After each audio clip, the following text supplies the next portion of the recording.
All right, this is our first June session, I believe. So welcome to week 23. Good times all around. So yeah, we'll take a look at our fun to-dos this week. We got AI sentiment data to look at.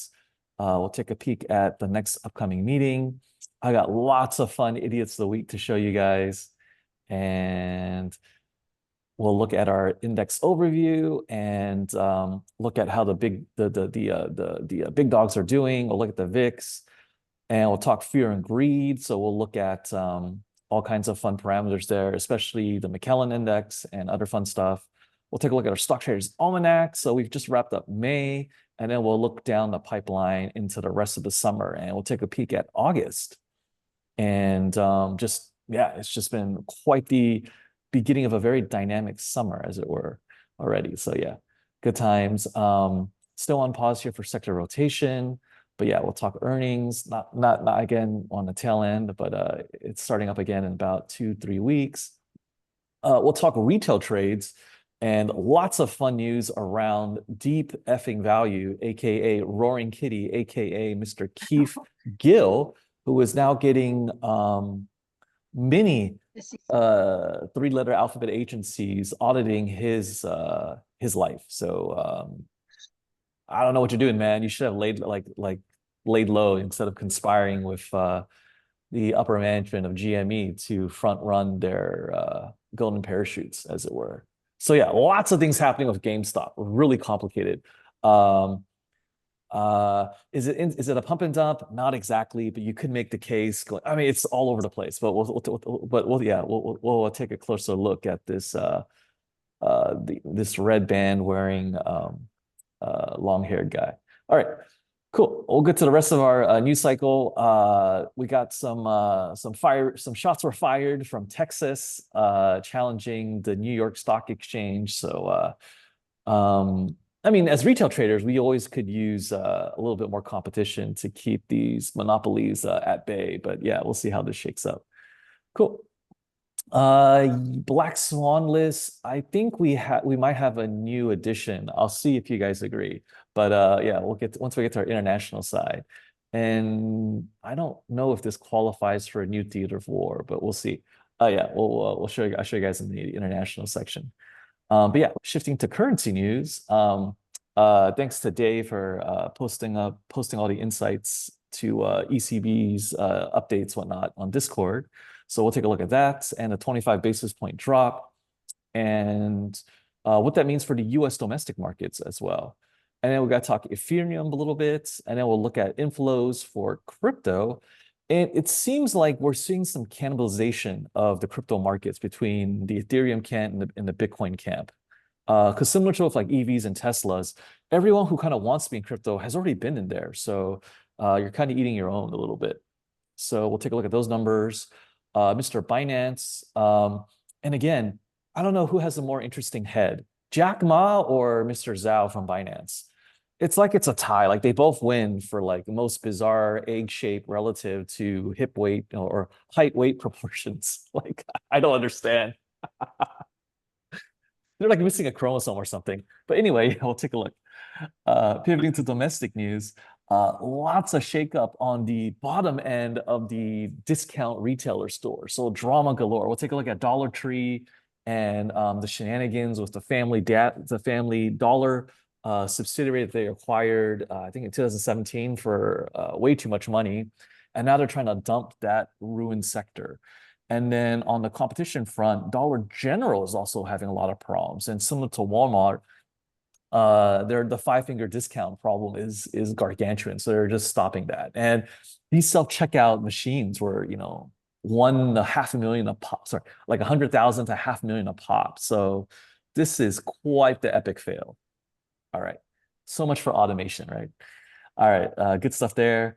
We'll take a look at chicken flu preparations, and it's following the COVID playbook really closely. So we'll show you guys the mechanics. And this feels like August 2019 for me all over again, just to watch COVID start and wait half a year for the rest of the world to like wake up.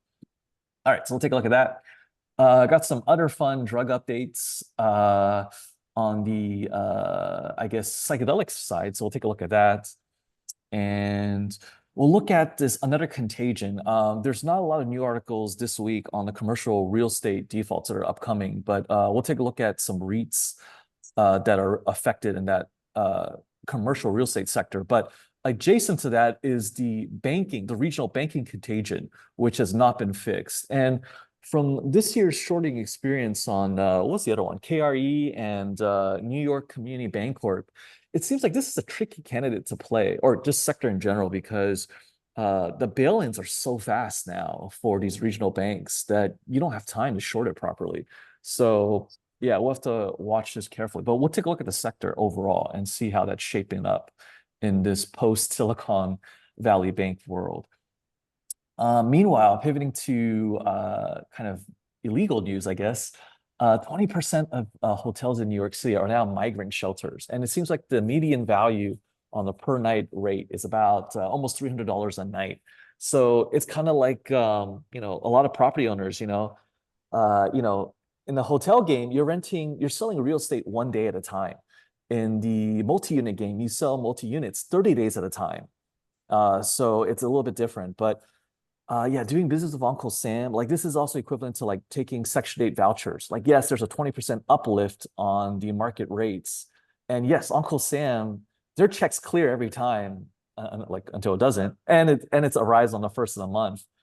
But you have to deal with a lot of BS. Like, is that worth the extra dollars? Like, yes or no. So yeah, so we'll take a look at this. And it's a shame that the beautiful Roosevelt Hotel in Midtown is now a asylum hellhole. It's just really sad all around. But yeah, we'll take a look at that. The Brits were first. There's so much data. Sorry. What was that, Dave? The British.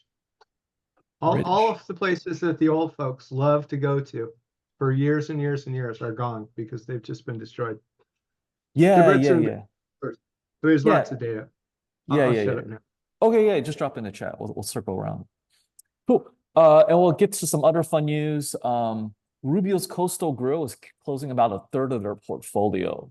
They're closing a lot of mostly California locations. They're keeping their more profitable Southwest locations. So I'm not the biggest fan of Rubio's. It's a fish taco spot. I mean, it's like a throwback to high school for me, but yeah. But yeah, Rubio's is in trouble. They filed yesterday. Oh, wait, what? Yeah. Rubio files. I missed that article. Okay. Oh, wow. Bankruptcy, no less. Well, there was so much noise about them closing a few stores, and then they decided to file. You knew it was coming. Yeah. And it's tough. Yeah, and I didn't know them. Yeah, Rubio. This restaurant. They've been around for almost 3 decades. It's bigger in SoCal. Yeah, it started in San Diego. Yeah, it's a monster in Southern California. Yeah. Nothing up here. Never seen them around Bay Area though. Well, there were a few, but they're all shut down now, I think. Yeah. Oh. They're gone. Yeah. Also, I read yesterday. What is it? A National Burger something? A hamburger place, National Burger. Is it right? Also going bankrupt. The Nations? Oh, not the Nation. National. Is it National Burger? No. What is it called? There was a It's burger a chain day. hamburger. No, it's a chain hamburger store.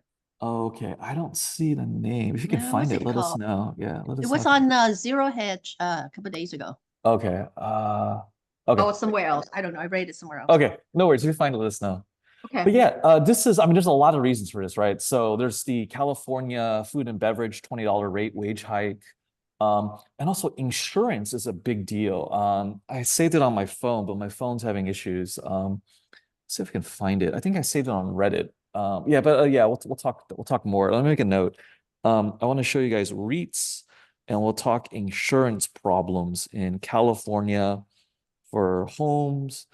There's a multi-unit thing. And in the car game, the insurance game is also changing. Like insurers are dropping the Tesla Cybertruck because it's riddled with so many effing problems. We'll take a look. I saved a lot of things for you guys. All right, but yeah, we'll talk tacos in just a bit. Shifting to airplanes, lots of chaos in the skies. There's a flight attendant strike about to kick off at American Airlines. Boeing has a federal probe. The third whistleblower is figuring out how to commit suicide as we speak. And yeah, just all kinds of shenanigans. And we'll take a I look. want to circle back to the insurance for a second. Go ahead, Larry. So yesterday, I guess State Farm says that, oh, we're not going to cancel your homeowner's policy.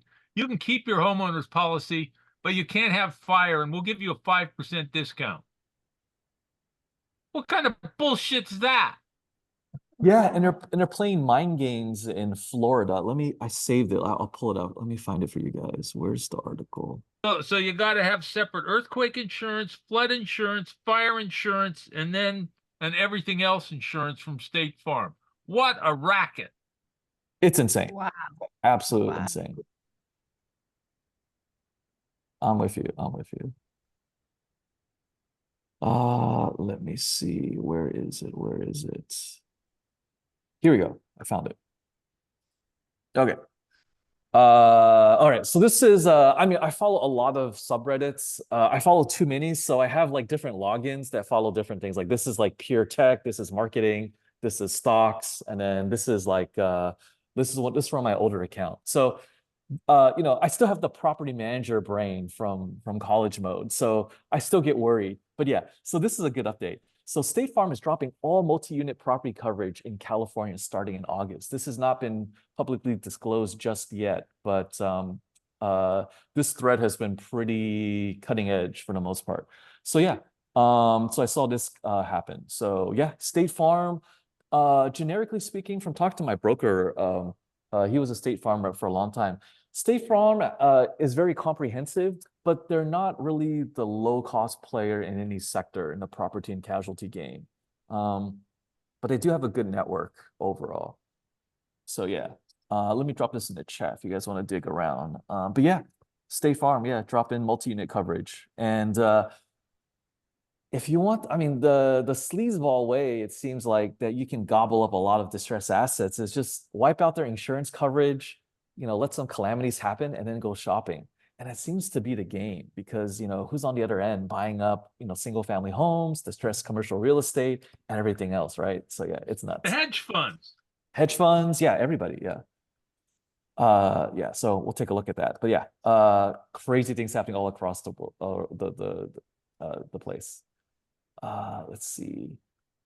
I think I misfiled this. This should have been international section, not real estate.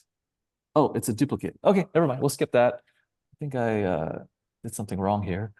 My commercial real estate article is not here. Okay, I'll find it and put it back here. All right, let's shift to tech news. We got some updates from Elon Musk's Starship, so we'll take a look at that. We got to talk NVIDIA. Got lots of great charts for you guys to look at in comparison, especially with the $3 trillion market cap blowing Apple out of the water. Insane. Good times.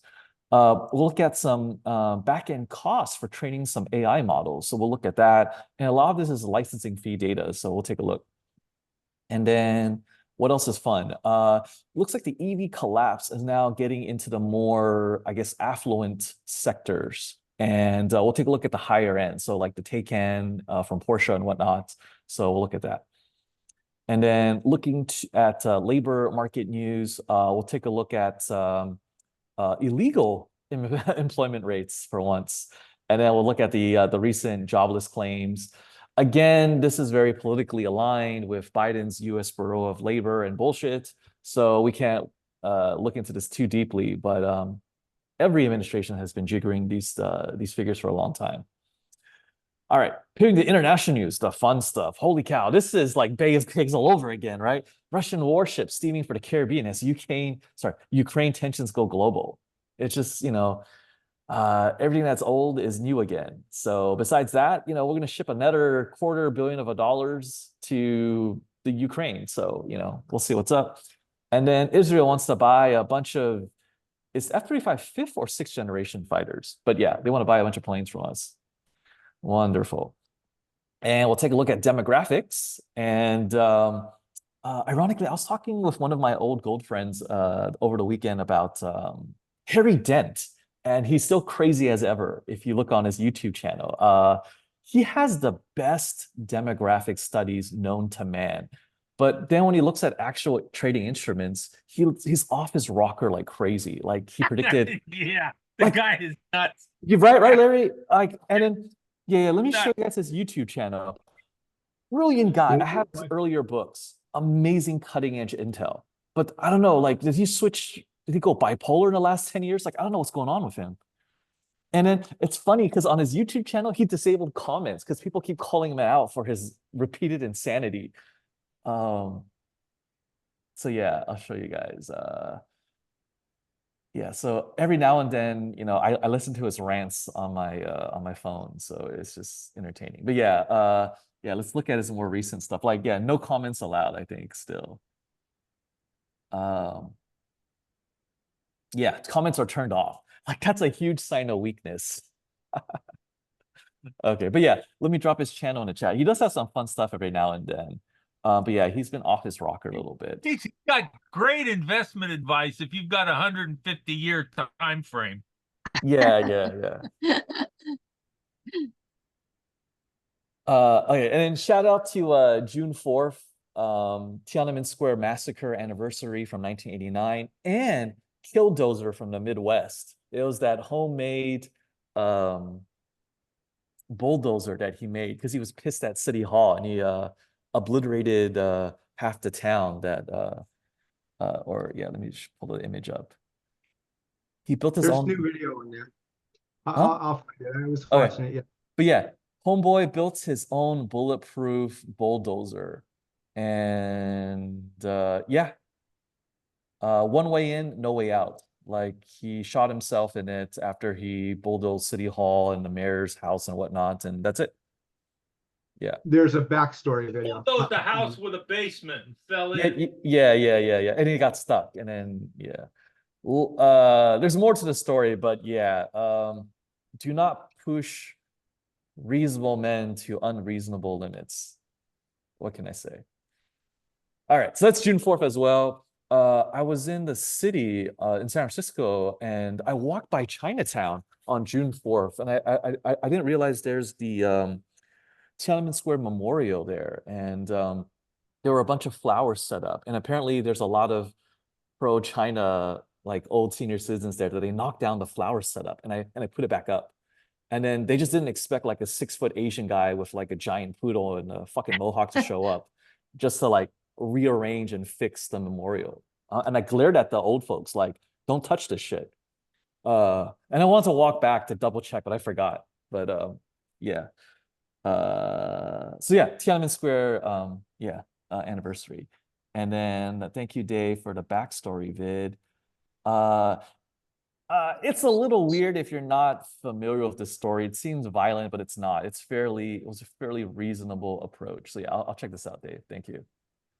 Okay, so that's fun stuff. Let's get to oil and commodity news. I thought I pasted it here, but yeah, OPEC had some reduced production updates, and what else happened? Yeah, just crude had a tough week overall.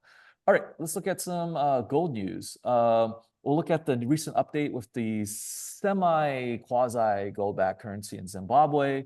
We'll look at some central bank buying, which is flaring up in a big way. And today, gold is 23.72, and it made like an almost $30-$40 move today, thanks to that 25 basis point drop at the ECB. So the commodity super cycle is well underway, and we're having good times there. All right, cool. And then we'll talk China news, all kinds of fun stuff. The stock market is getting a little shaky there as China is running out of bailout money, and the real estate salvation has not occurred. So we'll take a look at that. We'll look at their bullshit China scammy distraction bullshit as well. Yeah. And then we'll look at what other folks are dumping or doing with the so-called Dragon Index. So we'll take a look at the so-called smart money, and we'll pull up the charts and look at the change of momentum that is happening right now. And then I found some cool stats from Henley and Global Group. I think they're a management consulting group or something. But I got some millionaire migration data that was referenced in a couple of Chinese videos. So I'll show you guys where all the Chinese elites have recently been migrating to. And as of 2023, it's actually been Australia over Canada and the US. The US has dropped to number 4 for international fleeing with, tens of millions of dollars. Okay, yeah, so that's all the news we have for today. Hopefully we can finish by 12 o'clock. And yeah, so that's the highlight reel. And let's start with our S&P poll and let me know where you think the S&P 500 will go by next week. So please vote on your screens now and we'll see if it's a bullish, sideways, or bearish sentiment. And while you're doing that, I am really curious how NVIDIA is doing. So I gotta Alt tab over to TOS and take a look. Because I'm squeezing the hell out of that. All right. Oh shit, 11.99. Okay. All right. Volatility galore. Can't complain. Okay. All right. Cool. Let's look at the poll results. All right, we got 40% bullish, 40% sideways, and 20% bearish. All right, so we've definitely improved in the bullishness camp compared to the last 2 weeks. Okay, excellent. And let me share the results on your screen. All right, cool. And we'll run a poll at the end of the session and see if that has changed at all. All right, so let's do some compare and contrast right off the bat. And let's look at the American Association of Individual Investors and their weekly survey here. So we'll compare with our group. And let's see, so we're almost on parity. We're 40%, they're 39% bullish. And sideways is 40%, they're 29%. And bearish is 20% for us and 32% for these old hoagies here. And this group is legendary for buy and hold, or hold and pray, I think is the technical term. Okay, so yeah, looks like there is some increased risk from last week, though, at least. Interesting. Okay. All right, let's take a look at our next SVOG monthly meeting coming up. All right. Oh, looks like it's TBD. Do we have any leadership here that might know more? Kurt, do you know who's talking later? I'm not sure, actually. Oh, welcome, Joseph. Let me drop the notes for you in the chat. Okay, cool. Okay, but yeah, no, I don't have the best update for the next meeting. So yeah, we'll skip that. All right, cool. Let's look at Idiot of the Trading Week. And lots of fireworks this week. And of course, we go to Wall Street Bets. And let me zoom in a little bit for you guys. All right, let's look at this guy, M. Brody 2. All right, so let's start off with the loss porn.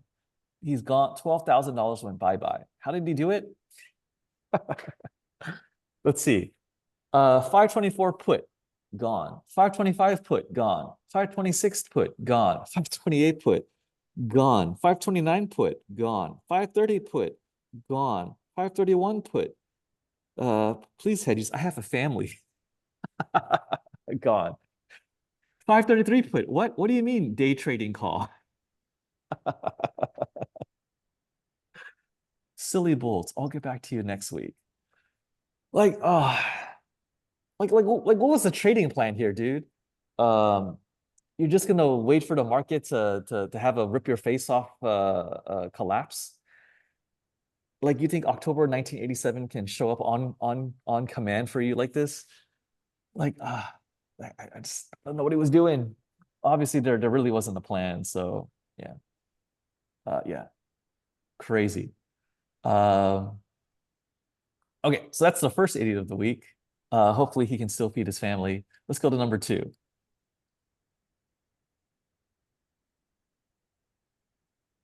All right, road to 120K. Was fortunate enough to reduce my losses from 160K to 120K.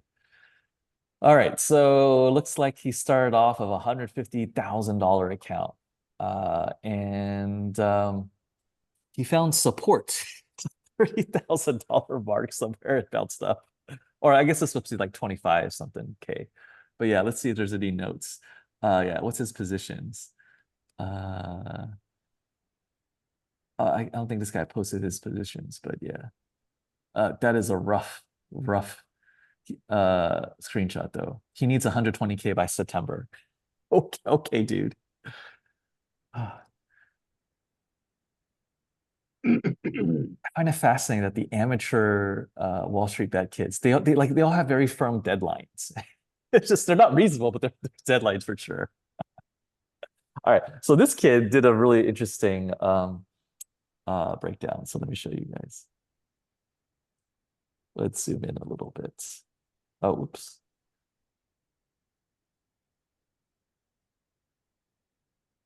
All right. So this kid, oh, come on. Oh, there's too many images. All right, let's do our best. All right. So here's the candlestick. Is this on his phone or something? What day was this? Let's see. 22 hours ago. Okay. Oh yeah, that's right. This is the all-time high. So he bought here. I'm not sure what's his entry rules here. He dollar cost average when it went sideways for a couple hours, and then he got out too soon, and it set an all-time high. No rules here whatsoever. Can we see his positions? Kind of. He's buying long calls, 530, 530, 530, 530. Yeah, he just stacked them up and stuff. But yeah, got out too soon. What duration did he buy? Oh, of course, low delta, near date, same week expiration. So yeah, okay. Play stupid games, win stupid prizes. Yeah. So, what's this? Does it come with crayons? That's a great comment. Okay. So I think that's it. Oh, yeah, oh, sorry. Last idiot of the week. Um, gosh. Got into options this year. So many opportunities to take profit. Peak was 38,000, just kept going and now down out of pocket. What do I do? Yeah, taking profits. People are allergic to that. But yeah, the comments are fun. Keep going until Lambo or zero. And then you have exactly two options. Double down or settle for 5 to 9% yearly gains until you die. Choose one. Or sell options, and have 5 to 9% gains per month. Pick your poison, I guess. Yeah. Okay. So yeah, so that's idiots of the week. So if you ever feel bad about yourself, just go on to Wall Street Bets and yeah. Oh yeah, what's some other stupid photos? Like if you ever feel bad about yourself, what was it? I think it was the Brazil Olympics. There was you have to remember, even though Michael Phelps is in the pool, there will be a lifeguard on site, and she will be unhappy. Yeah, that's right. This is from the Brazil Olympics. She was so unhappy. You saw this. Most useless lifeguard in the world from 2016. Good times. And they also had that green Olympic pool that didn't get its water treatment chemicals. But yeah, good times from 2016. All right. I gotta send out we gotta do our review date for Can Slim. All right, so I'll send it out. Okay, cool. Let's do our index overview and fire up toss and take a look at things. And what is it? Flav says GME has 650% IV for tomorrow, and there is money printing at 128. I gotta take a look. I guess we can sell naked at the 128 strike then, huh? I'm curious. Let's take a look, Flav.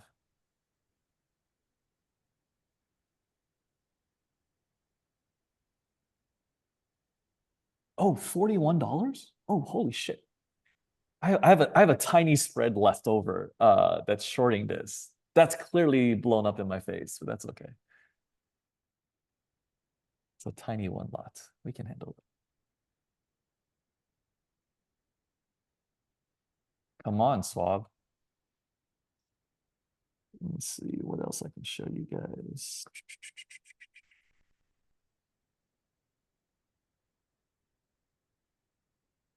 Okay, 128. looks like the IV's dropping a little bit since Flav's post 5 minutes ago. It's given up about 17% IV. And why is SWAB not working? Option chain isn't been loading. Maybe I have to restart this. Yeah, let me restart this. What the hell is going on? Sorry, guys. Let's start that up again. Oh, here's my weekend shopping list.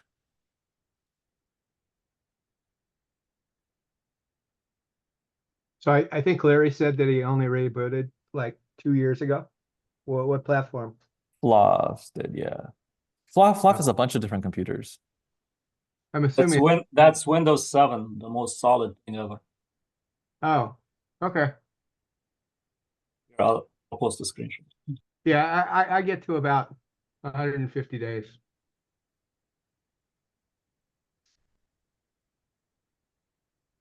I've been a Unix guy for a long time, so I believe in machines like running forever.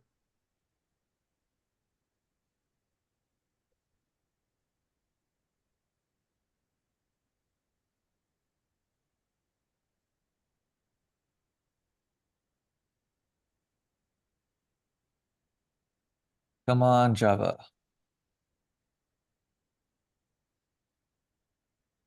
What other fun stuff did I see? YouTube India got caught rigging Modi's election. Wait, our Indian correspondents aren't here today. Dang it. Toss, did you load? What the hell's going on?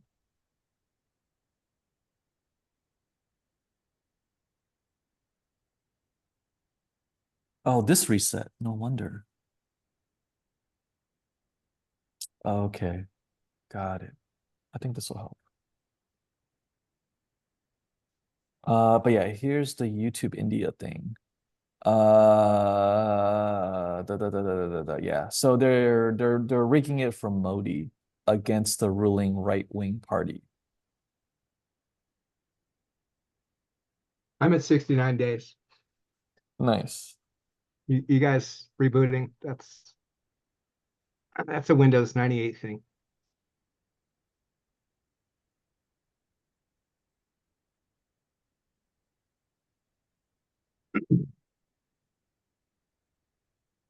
Oh, wow. There's a terminal command for boot up time? I didn't know that.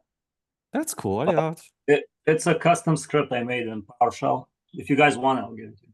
I want it. Holy cow, that's awesome. It's not for the Mac. Yeah, that's so cool though. I'd love to see your code.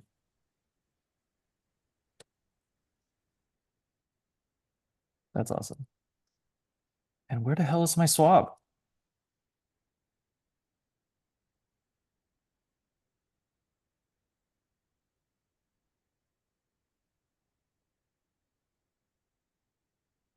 What the hell is going on?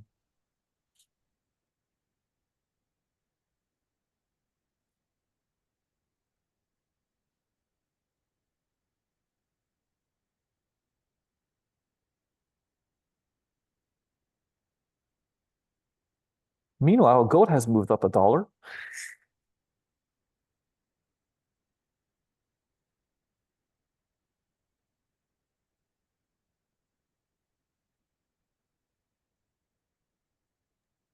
I think you could swing trade options on gold. I used to do it. Yeah. I talked to these floor traders from NYMEX. Real floor traders on silver and gold. And they're always talking about trades, and I could never wrap my head around it. So I did swing trades with options. I've been long the miners, and that's not working out very well. But that should pick up at some point. I'm probably a little bit early. Okay, awesome. We got back to swab. Let's check the 128 strike. Where the hell is it? Wait, is it frozen? What the hell? Oh, GameStop's halted again. How is this legal? I don't understand. But yeah, you could sell naked at 128. get 12 cents. Cool. All right. All right, let's do our index overview. Sorry for the delay. All right, let's start. Schwab increased the margin for selling naked to about 10 times what it used to be. So it's not what it was with the TDA. That's retarded. It used to be 10 times the stock price. Now it's 100 times the stock. So they want $4,000 to sell one call naked. Not worth it anymore. Is that universal or just for GME? It is for GME. It's on a stock by stock basis. Yeah, it's like for DJT and some other like meme stuff, right? Yeah. Yeah, Okay. so a diagonal might work because then you put a long against it, like in a long on the next week. That might be. That's a workaround. I see that. Yeah. That'd be like a span margining type thing. Okay. But yeah, let's go to the charts. S&P 500. So we'll take a look at, we'll do our usual 3-layer view. So we got the futures, right? So the supposed smart money, SPX, the big boy option contracts, the second tier of smart money, and then we got the retail money, right? The guy's always left holding the bag. Like, don't be these like don't be an average retail trader. Like that's what which I think that was like my favorite line out of Kiyosaki's cash flow quadrant. Don't be average. Yeah. That's a deep and succinct line. But yes, let's look at the ES. Momentum. We are seeing stronger momentum for the last 90 days. It is at a peak, but it's not vigorous. So yeah, let's go to the buying publics analytics for today. All right, so we got put call ratio about 1.5, fair value is about 1.4. This looks fairly normal. Deltas don't look really urgent yet. If this clips towards 90%, then we know we're in trouble. Okay, like yesterday, when it was fairly green, this was north of 2. So I was a little bit nervous that at least smart money was hedging big time yesterday, and then the day before that as well on Tuesday. So yeah, so like I could see like the smart money was basically hedging as the all-time high was being set. And I think that's that's fairly savvy. Buying insurance as everything else is really green is really cheap. So I kind of get it. All right, come on, SPX. Come on.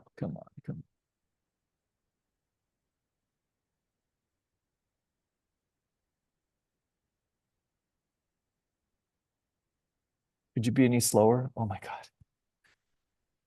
God. Okay.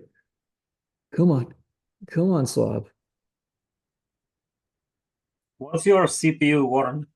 This is an M2. This is my best laptop. But I do have like a lot of tabs open, so that might be why. Okay. Let's see. 1.328. Looks like a fairly normal trading day. Fair value is about 1.4. So yeah, not normal day here. Let's look at the SPY side and look at what retail's thinking.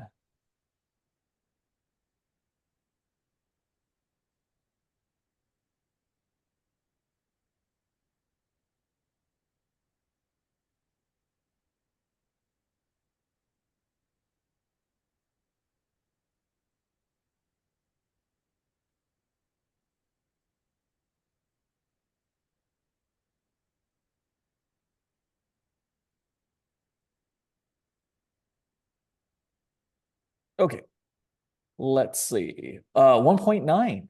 That is uncharacteristic of retail. Retail is usually very bullish.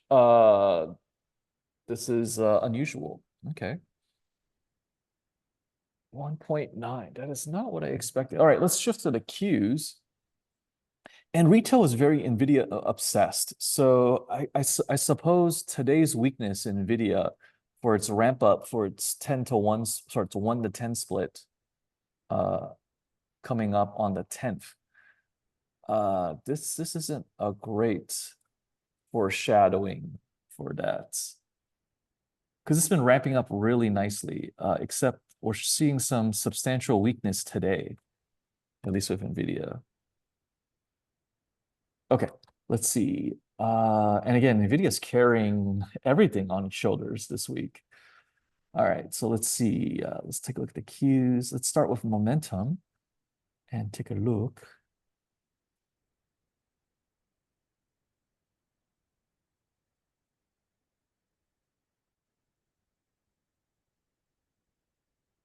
Okay, so it's trading at the 0 line. So that's not or trading above it. Not very strong, but it's okay. Not a great foundation. Seeing some uncertainty. And let's go to the analytics. And 1.245, fair value also 1.4. It's a fairly normal day. Little bullish. Well, not little, it's maybe faintly slightly bullish, but it's flat as hell on the actual price action. So I'd say it's just the market holding its breath, really. You think 25 basis points, you know, being cut at the ECB would send some optimism to the US folks, but it looks like the Yankees are not convinced. And they need their cheap money a little bit sooner than later. All right, so here's a Russell 2000. And this is notorious for being overreactive. The put-call ratio is usually 2.3, and today we're at 1.192. Like, why is it so bullish?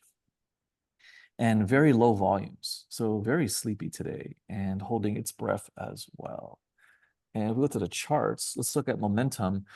The small cap stocks have been performing better. We have seen significant inflows compared to the other indexes, and looks like on the charts where that same pattern is continuing. Although it is a little bit more faint than early May, it's at least in play still. So there's some hope with the small caps. Is it warranted? I don't really think so, but you know, there's not a lot of places for all the money to go to. So I guess this is the last sort of bastion of safety. I don't really think so, but sure. But yeah, overall, the Russell 2000 has been really sideways.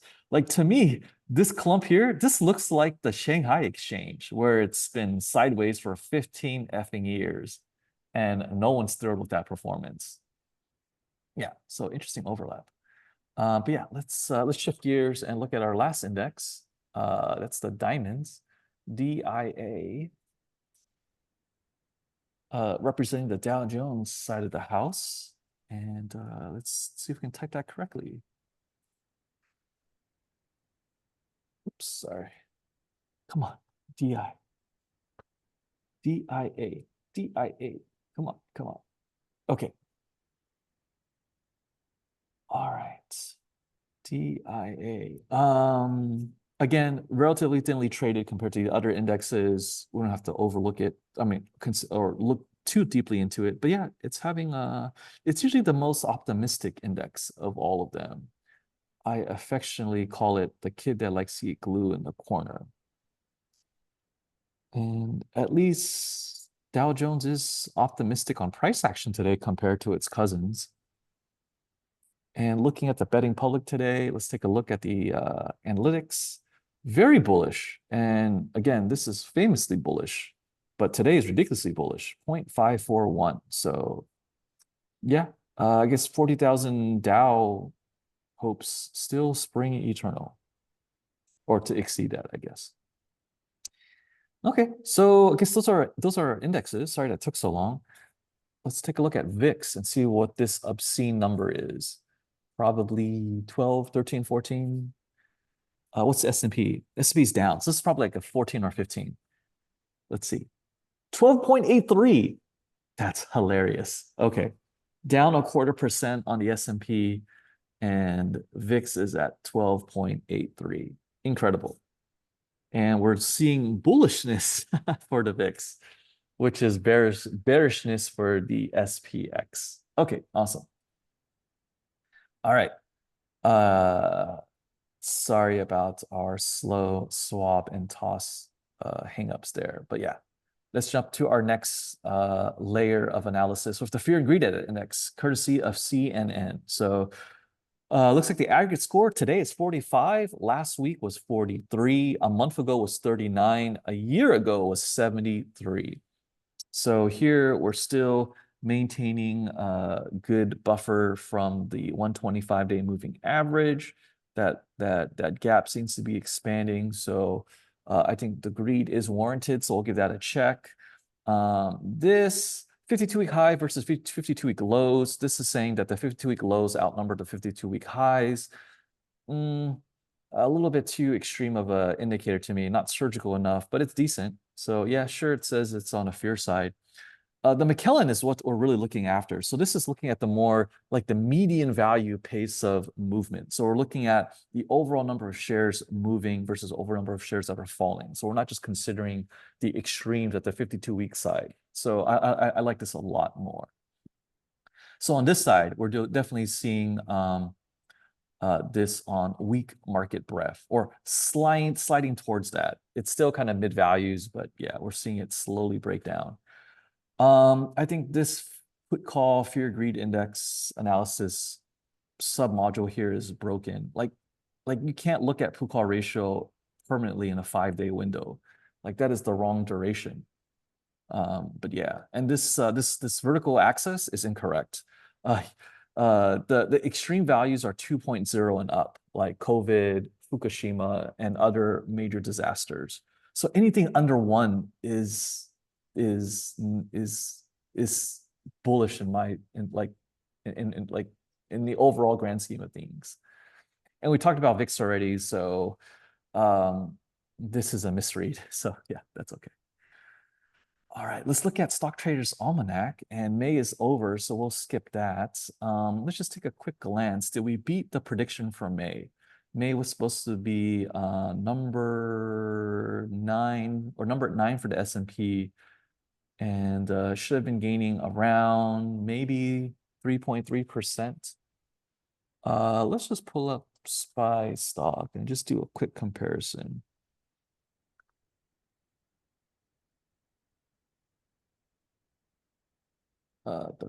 Let's see, 3-month view. I think that could work. This is faster than looking it up on TOS, unfortunately. All right, let's see. Where are we? May 1st. Where are you? May 1st. It was 500. Closed at 500. Yeah, that's gonna be easy math. And it closed at 31st, 527. So up 27 points. So 27 over 500 is up 5.4%. So we definitely beat the Almanac read by a good chunk. Okay, so Jeffrey Hirsch is going to have to update that with his team. All right, let's look at the June Stock Traders Almanac. The summer rally is in most years the weakest rally of all 4 seasons. Week after June Triple Witching Day, day is down 26 of the last 32. Recent record S&P is up 12, down 9. Average loss of 0.8%, ranking number 11. Summer doldrums can begin in late June. Yay! Watch out for end of quarter portfolio pumping on the last day of June. Dow down 18 of the last 32. NASDAQ up 9 of the last 12. In presidential election years, June ranks number 4 for the S&P, number 5 for the Dow, and number 2 for the NASDAQ. June ends NASDAQ's best 8 months. And from our index overview, you guys saw that the momentum of inflows versus outflows for the NASDAQ is slowed down a lot. So we'll see if this holds up or not. All right, and flipping to July. July is the best month of the 3rd quarter. Start of the 2nd half brings in an inflow of retirement funds. First trading day, Dow up 28 of the last 34. Graph above shows strength in the first half of July. Huge gain in July usually provides better buying opportunity over the next 4 months. Start of NASDAQ's worst 4 months of the year. Presidential election Julys are ranked number 6 for the Dow, up 10, down 8, and number 6 for the S&P, and number 9 for the NASDAQ. Okay.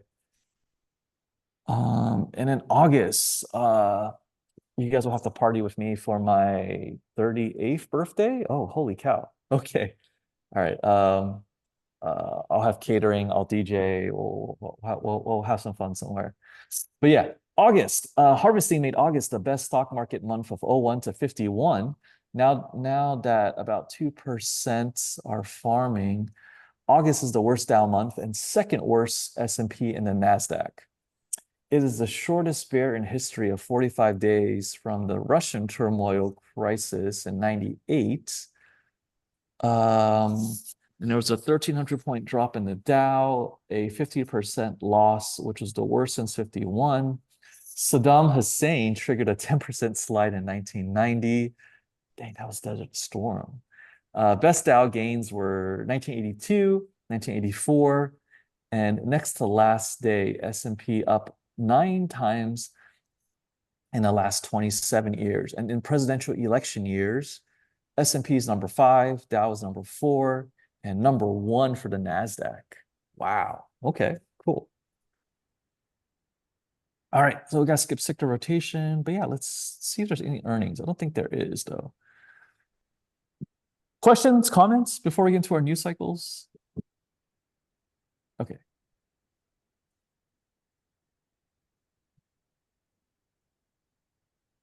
Okay, let's see. Market just flushed down. Do we know why? Down 0.29. Why is No, it just the vertical? last few minutes. Yeah. Yeah, what happened? I don't know. Let's Anyway. see. Okay, so we had some good earnings today. We got what, DocuSign, IoT. We had Lululemon close out yesterday. Let's see. Today we got not a lot of action, unfortunately, and it's pretty sleepy for the next 2 weeks. There's some action here and there. But yeah, it doesn't pick up again around like the June 20th mark. Yeah. Pretty sleepy, but I hope you guys enjoyed this earnings. This year has been the best earnings seasons of my life. I'm having fun. Oh, GameStop. Holy cow. When is this? June 11th. Hey, what's up? Oracle. There you go. All right. Tuesday. Yeah, the tail end of the earnings cycle. All right. What's Mama's Creations? At least Mama went IPO. All right. Let's see what else we got coming up. Oh, and I was talking to Linda yesterday, and we figured out there's some error. Like for some reason, I couldn't see Samsara and IoT on this list for some reason. Like I don't know if you guys have problems with earnings whispers. Maybe it's a Brave browser issue. Looks like we got Broadcom and Play. That'll be fun. You guys remember like 4 years ago during COVID, David was a big guy who loved Dave and Buster's in like gaming stocks. Well, I wonder what happened to him. What else? Some jewelry stuff, nothing crazy. And you can see the display network is trying to retarget gold and silver ads on me like crazy. Okay. Adobe's on my shit list. As you saw, this is like my weekend shopping list. Short Adobe. Adobe's lost 30% of its market cap in the last 6 months. And being in marketing, like in the Adobe forums, Adobe is now, since it's a cloud-based product, they're forcing users to allow scanning their content libraries in your project folders. So sorry, let me back up.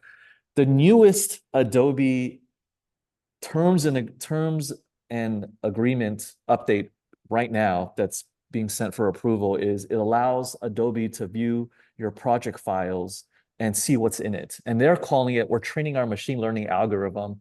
And for me, it's like, holy fucking shit. You're not allowed to see my project files. That's the whole point of, privacy as a creative, designer. Like, I don't want you to see my shit. But yeah, Adobe is super weird and it's become like quite the evil company. But yeah, it's gone nowhere really fast from its COVID high. So yeah. And on balance volume, it's been in sell-off city like diarrhea. So I'm excited for this earnings season. Okay, so that's Adobe. Sorry for the diatribe, but yeah, that's some marketing intel there. What else is fun? Let's take a look. June 14th, 15th, yeah, kind of ends. Yeah, kind of tail end, and yeah, we split up again towards the end of the month. Okay. KB Home, this is part of the ITB Home Builders ETF. Okay. All right, so yeah, earnings season was wonderful. Hope you guys printed a lot of money. I'll miss it, but yeah, we still have Fridays. Fridays are great for printing money too. All right, let's take a look at what the kids are trading, and we got to talk Mr. Hello, Mr. Deep Effing Value, and look at GameStop. All right, and I posted this in Discord. GameStop was extremely underwhelming. It was never number one except on the first day from like June 2nd. But yeah, GameStop isn't even top 10. It is, yeah, it's number 11. Like, this has come a long way. Like, you have to remember, Wall Street Bets, the whole fandom was built on GameStop. And you don't see any of the high flyers here.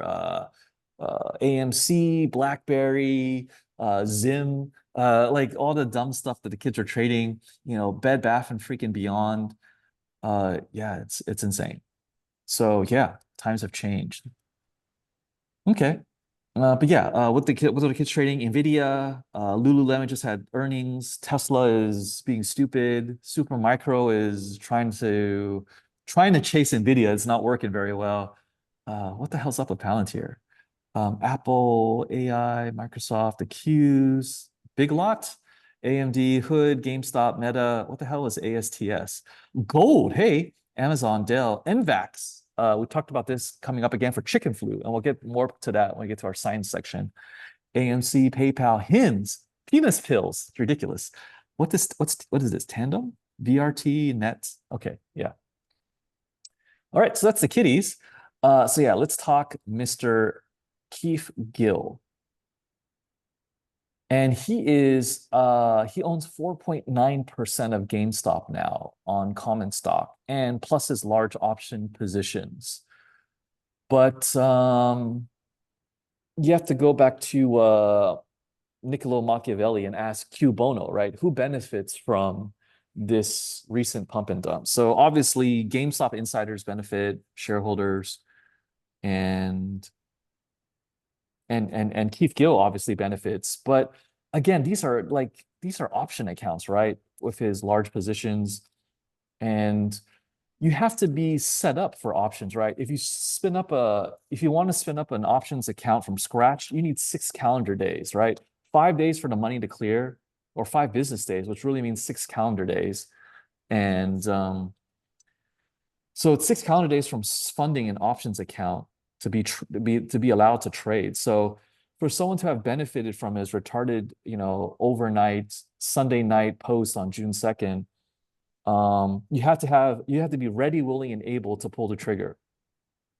So you see this update, it's like what he posted this like late Sunday night as well, and not everyone saw this. So take a look at what time the stock popped from Sunday to Monday. Let's take a look. Realize that this is not the small guys. It popped at 1 a.m. Pacific, when 99% of people don't have access to 1 a.m. Pacific, at most 4 a.m. Pacific. So it popped from like 20 something to 45 at exactly 1 a.m. So this is big funds. Right. And to Floss' point, the way he announced this was completely different from 2001. So 2001, when he came onto the scene, he just posted in Wall Street Bets. And that's how the forum blew up in a big way, right? But this time he posted on Twitter, which is like that's on not Sunday. Yeah, that's not his front yard. Like, whose side are you on? Like, hedge funds and sharks and SVOG kids, though, we're looking at Twitter feeds, but the Robinhood kids are not looking at Twitter. They're looking at Instagram, Reddit, 4chan, and all kinds of other dumb shit. So there's collusion this time around with the big boys. And again, Q Bono. GameStop insiders are the big benefiters from this. So yeah, let's zoom into the actual price action to Flav's point. 5-minute chart is the simplest. Yeah, let's take a look. With extended hours on, you want to see it.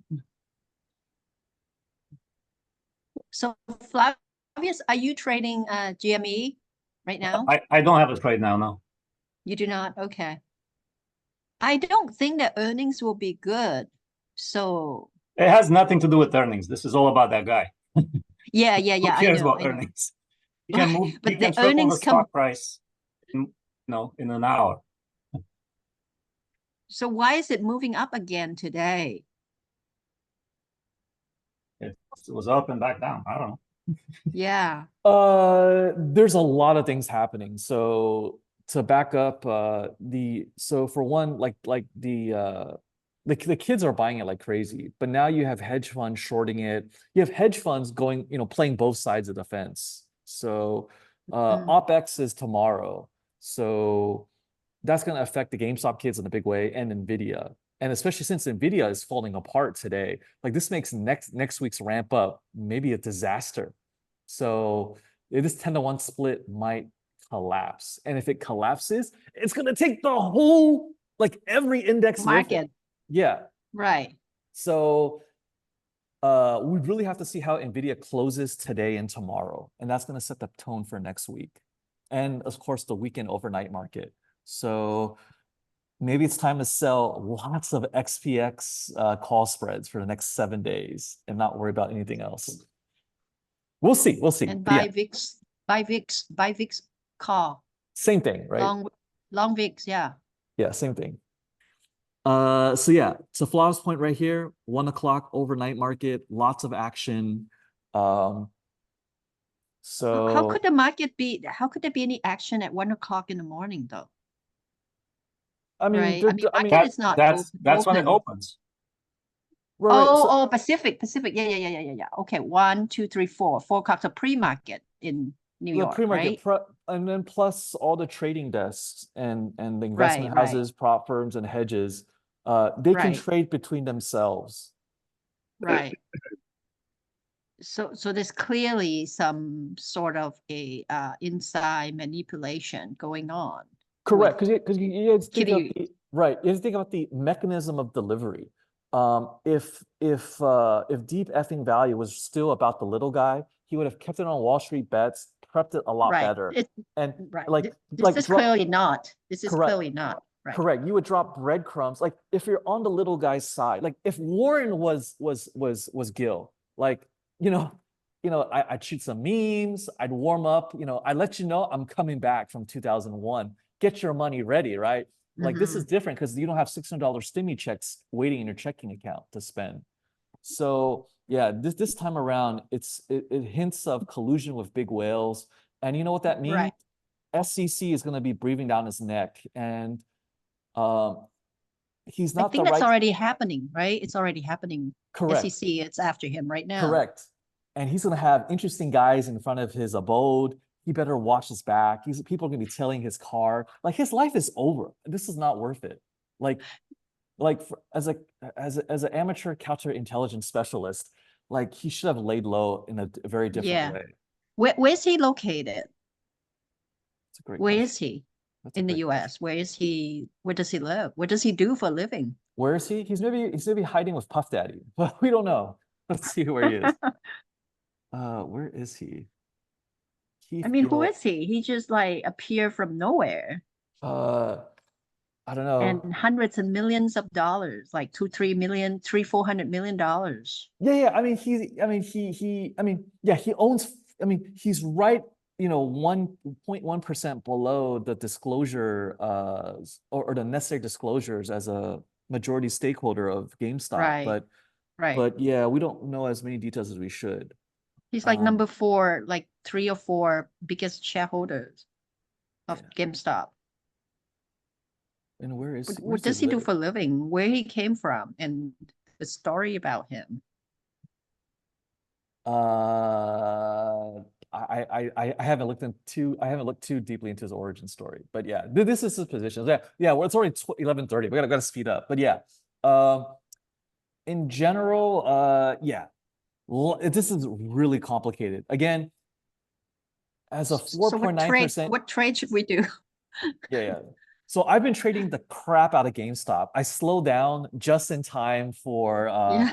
the 22% rip up. So I'm safe, but I have one contract, I have one tiny spread open. So I'm gonna pay What the do you piper. do? You short it?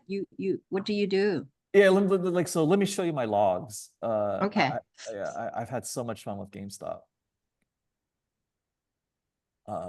It looks like a bloodbath though. It's just red, green, red, green, red, green. I'll show you guys my crazy entries and exits. All right, where's GameStop? GameStop. It's like my top 3 most profitable tickers this year. Wow. GameStop's So a you good go ticker. both sides, right? Long and short, whatever. Yeah. Where you think it may go. Yeah, okay. Okay, let me show you. So this is GameStop for like the last week, right? Yeah. Okay. I've been in out like crazy. I posted this in Discord. So let's talk entries really quick. Oh, where's the charts? Okay. Okay. So the last 2 days aside, let's just look at the recent price action. So I was fairly comfortable squeezing this. So I'd sell call spreads for the most part. And if there was enough money on selling put spreads, I'd do it just to leverage the buying power. But oftentimes I didn't worry about it too much because I just wanted the call spreads. So I was fine with that. So effectively, the way I read this was I really watched the on balance volume because again, it's surgical in a way that RSI can't be. And I'm just watching put call ratio, the exact number of calls, and exact number of options, looking at the deltas, and look, this was I had references from the highs of 2001 and the other small squeezes, so I knew where the limitations were. So once you kind of know where the guardrails are, you can drive really, really fast and just try not to hit the guardrails and you should be okay. So yeah, to me, we don't have to worry about the recent price action, but yeah, for the last couple of days, I was just looking at like, it was, so support to me was at 20. I Mhm. was looking at the magenta line.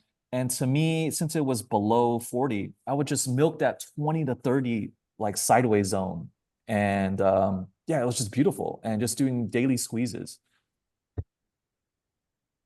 So yeah, it was just in, out, in, out, in, out. Let's see. Can I look at just my fills? But yeah, just lots of contracts, just lots of just selling call spreads, just selling verticals, occasionally iron condors, and yeah, it just worked out nicely. Sell high, buy cheap, credit spreads. I mean, it's not magic, but yeah. Okay, cool. So that's GameStop. Well, I don't know what the hell's going on today, but do your usual due diligence, use your TA, and then I would recommend booking expirations for next week and be careful with tomorrow's expiration. All right, cool. Let's get to our news articles finally. All right. Let's talk. We had the exchange, so I mean it's only the beginning of that, but yeah, we'll skip that. Black Swan list. Maybe we'll add the newest updates. I'll do that later. That's okay. All right, let's talk currencies really quick. So yeah, England reduced their rates by 25%. Sorry, 25 basis points, and yeah, this is setting the pace for the rest of the central banking cousins, especially the Fed, and when we need that rate cut, ASAP, but it might be September, it looks like. So we'll see how that shakes up. But yeah, let's see. Ethereum, don't really have time for that. But yeah, let's just look at the bigger dog first. Let's look at inflows with Bitcoin first. And yeah, to my earlier point, there is some cannibalization of the crypto markets.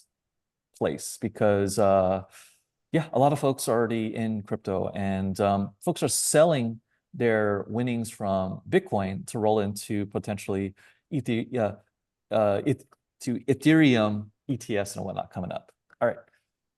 Cool. So for this week, top inflows are Fidelity, let's see, iShares, Cathie Woods, Grayscale is positive. I guess if you change the right CEO, things improve. Okay. Is that the number, the 274? Hey, Warren, is that the inflow, the 274? Is that, what is yeah. that? Yeah, that's the inflow. 274,000 The scale is Bitcoin that they hold right now, right? I believe that's let me see what oh, this is in millions of dollars. So as an aggregate total, it was 887 million flowing in. For all of them, okay. Yeah. I heard that this week, the inflow is just so huge. A lot of inflow into the ETFs. Yeah, I mean, even Grayscale is positive, which tells you everything, right? If the loser has positive inflows, then everyone's having positive inflows. I wish Like a lot of pension funds. Yeah. yeah, so a chain is only as strong as its weakest link. So yeah, if Grayscale's doing great, everyone's doing great. And we should probably compare like aggregate inflows. Oh, I mean, here's a chart, right? What the hell am I talking about? So here's the chart right here. So yeah, it's going up and up and up. Wow. So it's a good time for the sector. Or the money managers, right? Because this is a Yep. retarded way to buy crypto. Like even I know that, right? Yep. Mhm. Okay. All right, let's go to the next one. Let's look at Mr. Zhao with his head. Like I just can't get over these heads. And my head's pretty big too, so I guess that's in the family. Let's see. He is the richest person to do a US federal lockup. You know, it's a nice white collar vacation. $4.3 billion fine. When is he, how long is he stuck in jail? He's not in jail, is he? No, yeah, no. He's in What? yeah, he's in Seattle. He's in detention. Why? For Binance fraud. What else? He's in Lompoc Oh, well. 2 in Santa Barbara. That's a nice place, actually. Okay. All right. He's in jail. F that guy. All right, let's get to domestic news. Shout out to Southwest. This is an ancient picture when flight attendants were pretty. Okay. All right, let's look at the Dollar Tree. Have you guys gone to a Dollar Tree recently? I tried, but I left because they only had one cashier running just to save money. And then, like there's a line was like 30 people. I'm like, this is retarded. So Wow. yeah. And Cola was in the car and it was really hot. I was like, no, let's not do this. But yeah, Dollar Tree earnings disastrous, and they're unloading their family discount portion that they overpaid for. Family dollar. I think they paid like 17 billion or something back in 2015, if I remember faintly correctly. Oh, sorry, 8 billion in 2015. And they're gonna sell that for pennies of pennies. That's really sad. And again, thievery affects discounters far worse than stealing from like Neiman Marcus. Because look, when you're on razor thin profit margins, like 1 to 3% per item, you have to sell like 40 to 50 items just to break even with the one stolen item. Like it's just horrible. That's why like Walmarts are closing down in China and whatnot. And I mean, they don't talk about thievery in China, but the number one. It's happening in China also. Yeah. But they don't makes China look bad. But the worst thieves in China are senior citizens. Oh. Because they have that cultural revolution, famine mentality, like hoard everything. It's horrific. Like old baby boomer, echo boomer Chinese fobs are the ultimate thieving pack rats I've ever met in my life. Wow. My grandma included. Okay. Everyone's catching stray bullets today. All right. Okay, we gotta fast forward, so we're running out of time. But yeah, Dollar General's not having a good time. Yeah, go ahead, Ani. And also just to piggyback on this one, Five Below, you heard of that? Five Yes, Below, the discounter, yeah. yeah. Right. They also had the earnings yesterday, and it was really bad. Same thing. Yeah, exactly. I'm not very familiar with Five Below. I've never been to their location. Right. There's one in Union City, I think, and that's it, right? Oh, really? Like I locally. don't even know where they exist. Yeah. I thought Five Below was Wow. one of those like frozen bar like the Sub-Zero bar things, but it's not. So I could I don't know what kind of store it is. 12% drop today. So yeah, this is also on my potential like maybe short list. Adjacent to this on the retail side is Cracker Barrel. Since we're all Oh, okay. looking at weaknesses in retail. And Cracker Barrel, again, I'm not the target audience. I've never even been in in a Cracker Barrel store. But I was reading a bunch of Reddit posts about this, and Cracker Barrel is for senior citizens, right? It has like a Southern Comfort kind of theme, right? What do they sell? I don't know. I've never been to a location. I've never been inside. Pancakes? I don't Cracker know. Barrel. But they're doing horribly. That's what I'm pointing out. Oh. And the target market is senior citizens. And this group, you know, because of COVID, they're scared to go out. And after COVID, they're also dying. Like it's just not a great time. So Cracker Barrel stock is a nightmare. What's the ticker symbol for that? CBRL. CB, okay. So lots of weakness here. So yeah, check it out.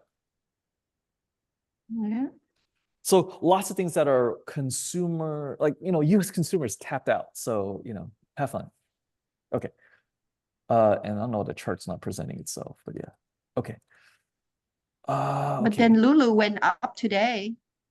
Lulu went up today for the earnings.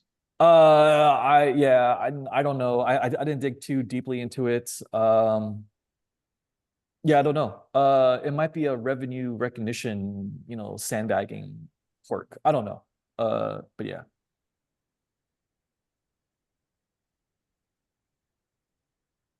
So Novavax is in line to do the next COVID shots, and then I'm sure chicken flu is not too far away behind this. But yeah, this is in time for the upcoming, you know, cold flu COVID season in the winter. So yeah, Novavax is having a nice resurrection, and we saw them on the top 20 for Wall Street bets with swaggy stock. So it is in play. So take a look at that if you looking for some vaccine plays. And I didn't know, but there's a lot of psychedelic ETFs. Some of them have some fun names. And I was talking to some of like my old coworkers at the old biotech firm I used to work at. And lots of my coworkers there for some reason are like super, like they rolled a lot of money in their 401ks and whatnot into these bunch of like mushroom ETFs and whatnot. And that probably tells me more about their recreational use on the weekends than anything else. Yeah, it's more about their nutritional intake than their portfolio, if you know what I mean. Okay, so anyway, it seems like the FDA doesn't want a lot of competition, and they're gonna just serve the heckler family and stick with opiates as their traditional claim to fame. And the real psychedelic drugs are not allowed to be used. The peasants will stay stressed and anxious. So yeah, it's unfortunate, but yeah. Okay. But yeah, I would love to talk more about like the evolution of the human brain, neurotransmitters and mushrooms, both psychedelic and non-psychedelic. Human evolution and psychedelic mushrooms are immensely interlinked. And I still want to try some mushrooms. So that's still on the to-do list. All right, cool. Problem banks. All right, let's take a look at this. This is a tricky sector to play because it's so politically connected, right? It's right adjacent to the Fed. And if you guys have read The Creature from Jekyll Island, the Federal Reserve Bank is designed to bail out their high-level friends at the expense of the little guys. And in the banking world, there are little guys, right? Like the savings and loan from before that got decimated, and now these regional players. There is a banking hierarchy, and the lions eat when the lions want to eat, I guess. So yeah, with that said, let's look at the sector itself. Let's pull up the charts. And we got to look at the allocation, the holdings of KRE, because that's been in constant flux. And that list has evolved a lot in the last, I guess, 18 months, right?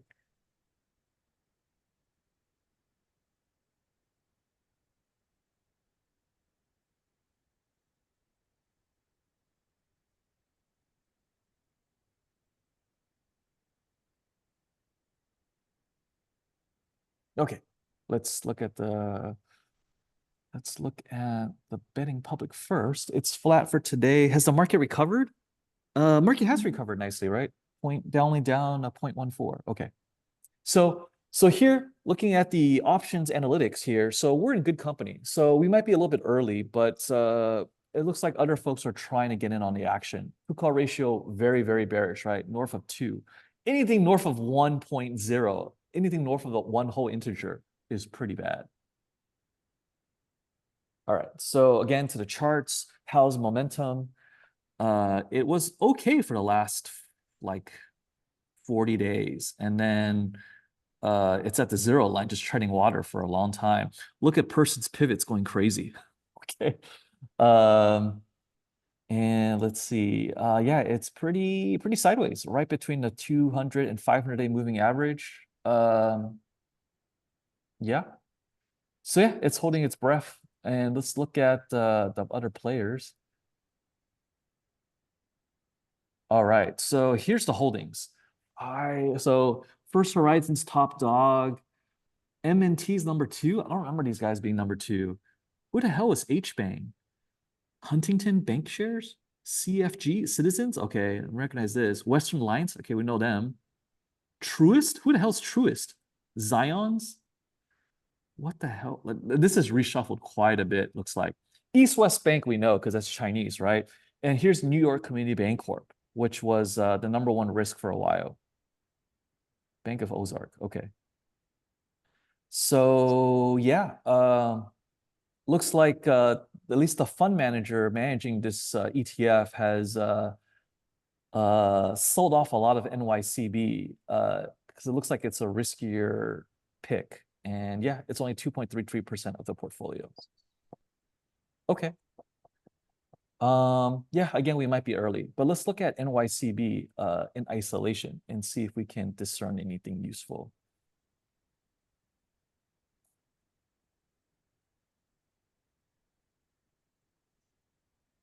Oh God, this is gonna be a nightmare to trade at $3.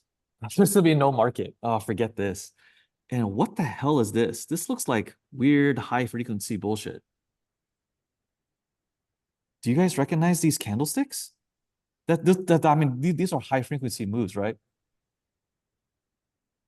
Kurt, Flav, any opinion on this chart read here? Is this a low volume stock? That's a 1 minute, right? Super low volume? Not really. Let me look at the numbers. It has weeklies, can't be that bad. Volume is 6 million. Yeah, thousands of contracts. I haven't seen something like this. But does this like what do you guys feel when you see weird patterns like this? Well, It's staying up and down 1 penny. okay, it's a $3 stock too, so Yeah.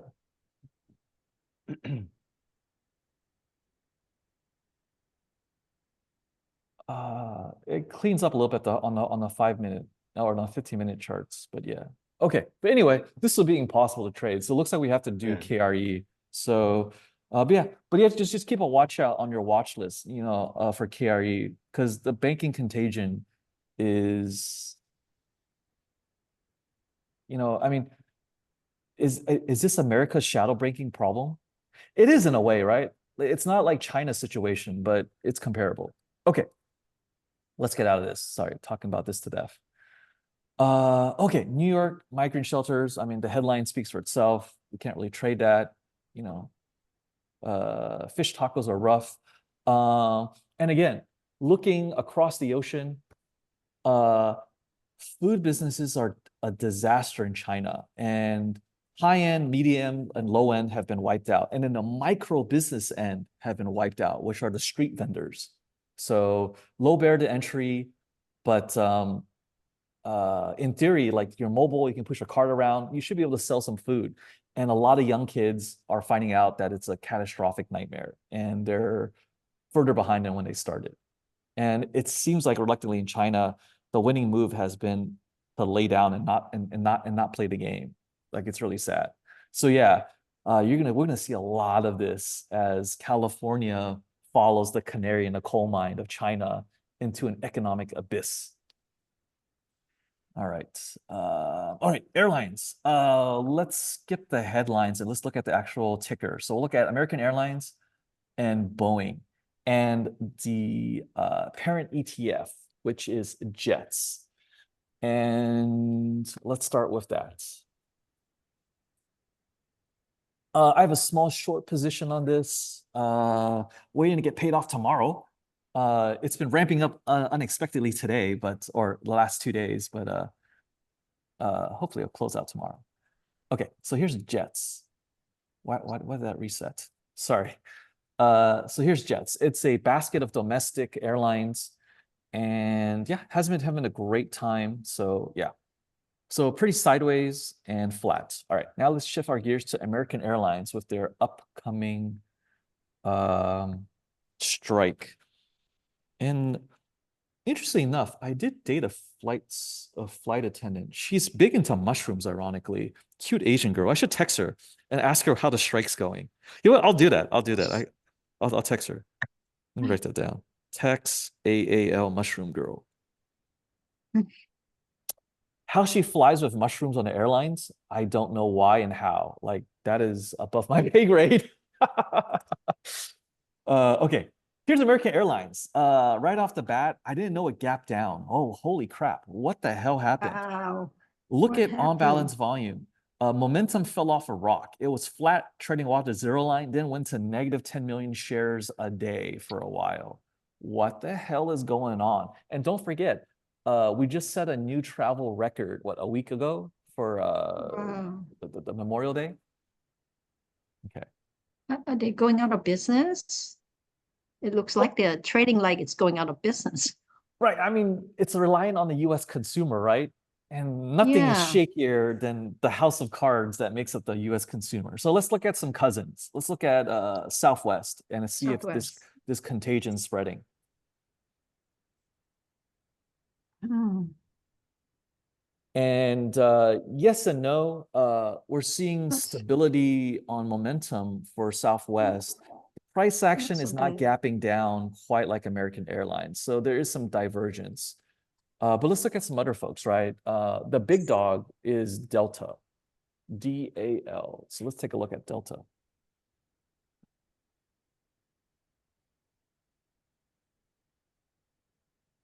Wow, Delta looks good. Yeah, better than American Airlines. So clearly we have some divergence. And what was the last player that we might need to look at? JetBlue's kind of small. Let's skip them due to time. Let's look at Alaska. This is Alaska, right? Elk? Like Elk is Alaska okay. there. Yeah. Yeah. It looks pretty stable. Momentum though is not great. It's kind of slipping, but it's okay. So yeah, we're seeing some weakness, and clearly the weakest of the airlines is American Airlines. So yeah, just take a look, guys. And again, with Friday expiration, you know, Wani, if you want a credit spread idea, you can sell the 90% call spread here and just, you know, have guaranteed lunch money for tomorrow. You don't have to long. you don't No, have to buy an option. I actually went long on AAL. When? A couple of days ago. Oh, okay. It's like you knew this was happening. I gotta get I it. thought it's gonna go back up. So Yeah. Oh, Boeing. I It's forgot about go- Boeing. We gotta look at Boeing. Whistleblower number 3. Where are you? Oh my God, this is terrible. We're making fun of dead people.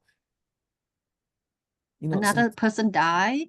Number no, 3. soon, right? He's getting his term life insurance right now. Oh my He's God. calling New York a New York Life right now. Okay. And of course, Boeing is on a tear. Like, what the hell's going on? Uh Boeing's had a rip up in the last couple of weeks. What the hell is going on? Uh, uh Prime probe and it rips up to its moving average. Okay, wonderful. Clearly corruption behind Boeing. So yeah. Okay. All right, we gotta finish. We got almost 10 minutes left. All right, let's fast forward to tech news. Elon Musk Starship, whatever, it's okay. The test was successful. But SpaceX is a giant grifting project that's even worse than Tesla. And we'll get to that a little bit later, but yeah. All right, let's just focus on Nvidia. I'm pretty disappointed in Elon Musk, honestly. Any Cybertruck news that I have for you guys? Oh, this isn't really news. It's just something stupid. Here, I'll show you guys. How stupid are Cybertruck owners? Stupider than stupider than you give them credit for. So why do I say that? I'll show you. So the Cybertruck, effectively, you can call it a fake truck, right? And therefore, this guy, he put in fake guns on his fake truck. So he mounted, he wants to be cool with a dual, what is this? I can't recognize it from that angle. But yeah, he mounted whatever bullshit this is. It's not even a BAR, like I don't know. This guy's not poor, but more money than sense, I guess. And if you look at this build quality, right? It's just PVC pipe and wood and some brackets and whatever monstrosity here. And yeah, so yeah, that's the latest Cybercuck I saw. And some of the comments on this were hilarious. Here, I'll show you. Same build quality as the Cybertruck. You can see this. Likely better. So yeah. Yeah, I'll drop this link in the chat if you guys want to have fun with it. So yeah, that's the only Elon update I'll really share. And please short the shit out of Tesla. It's a fucking nightmare. Okay, let's talk NVIDIA. All right, so finally, NVIDIA's blown past Apple's market cap. Congratulations. This is hilarious. Jensen Wong signed the tits of a perky female fan at the booth. Like, how perky is this? Very perky. She's never gonna watch that for the rest of her life. That's hilarious. Oh, wow. Are those real? They look real. All right, everyone should go to Taiwan. Wow. Oh yeah, this is a Taiwan expo. Apparently the Taiwanese are better fed than their West Taiwan compatriots. Cultural revolutions and communism have consequences. She must really like semiconductors. Oh my God. She does like the ones and zeros, I'm sure. I wonder what Jensen Huang is thinking about that. He's like, this is new. I'm really a tech rock star. He's like, right. Better than Rockstar. yeah, it's hilarious. But yes, yeah, gosh. NVIDIA, let's pull out that chart. What is NVIDIA at right now?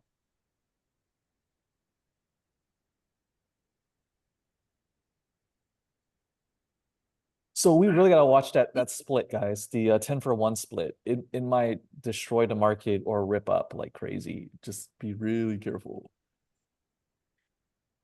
Hey, just something to add to NVIDIA. Do you know that one of the there are 3 founders of NVIDIA, You know that one of them? AMD. I know him. You know him. I know him. He lives in Castro Valley. Let's And play his poker. kids, no, he doesn't play poker. His kids came to the music school for their lessons. Curtis Prim. Look him up, Curtis Prim. Oh, I know him personally. that's hilarious. It's pretty amazing. Curtis Prim.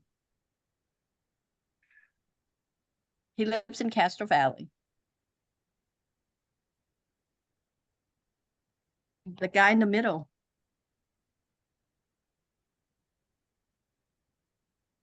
That's so cool. Entrepreneur of the Year, 1982. Wow. Which guy He's is a it? resident of the Which guy guy, the guy, the middle, this guy, Left or the right? white guy, Left or right? on the left. Left? Okay, In the okay. picture. It's this Yeah, in the guy. picture, This that's guy. him. Okay. Yeah, this guy. Yeah. He lives in Castro Valley, Nice.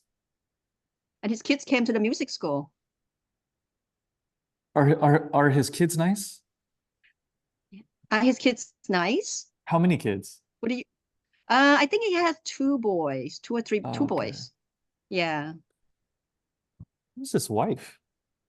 I don't know who his wife is. You're a billionaire. Who does Prim marry? Oh, is that his wife? Not Okay, I don't listed. know. I guess it's her. Oh, I Gabriel thought it's Prim? that lady, that big lady there. No. Mhm. Veronica Prim, Gabriel Prim. Okay. Gabriel is the son, right? Yeah, Looks like it, yeah. This is the son? yeah, Okay. Gabriel. Right, Okay. Gabriel. All right. Wani hanging out Yeah, with millionaires. Okay. yeah, I was like surprised. Tell him you have a business idea. You need to talk to him. All right. All right. NVIDIA. Oh, sorry. What are we doing? Sorry, getting off topic. NVIDIA. Okay. Where is it now? 12:01. So we found today's intraday bottom, fortunately. And looking at volume market profile, there's a lot of pissed off shareholders. Oh my God. They're all like staring at their phones, figuring out what's going on. Look at this clump. All these guys like, oh no, I'm underwater. I bought at 1250. Let's see. But you know, I think after the split, a lot of people are gonna be buying in because it's gonna become a lot more affordable, They're right? gonna buy in initially, and then it'll be the biggest dump you've ever Dump? seen. Yeah. You think so, right? Okay. We're overdue, right? We're so concentrated in NVIDIA. And NVIDIA sneezes like Everything. Yeah. Taiwan will like have an earthquake, right? So it's a little tricky. Like we're So carrying the maybe max. taking profit. Taking profit would be a good idea after the split. Well, I think a lot of people are today, right? Like that's exactly what's happening. Oh, before the split. Yeah. Yeah. Because today's showing a lot of weakness all of a sudden. It's been on a nonstop roller coaster. Yeah. Mhm.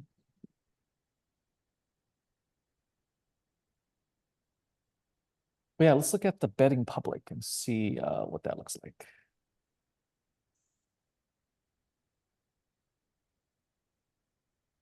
$56 million shares today. Wow.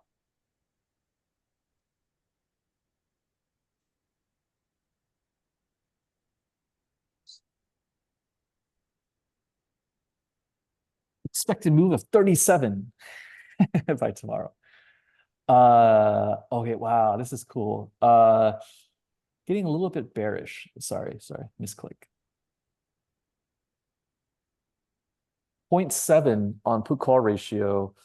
Deltas aren't extreme. So it's just, yeah, I think it's just some people selling off and taking profits. Because also there's the it's not just the market cap target, but the round number of 1200. And it's no accident that today's intraday high was 1250. Like it's all these big numbers, right? And if we look at the option chain, it's nice because this is like we have like a Chipotle like stock that's so expensive, right? That you can see, all these different strikes. But yeah, if we go to like next week or something, let's zoom in closer to like, yeah, next week is probably the focus because the split is on the 10th. So let's see how these strikes are paying out. There's no money at 500. Come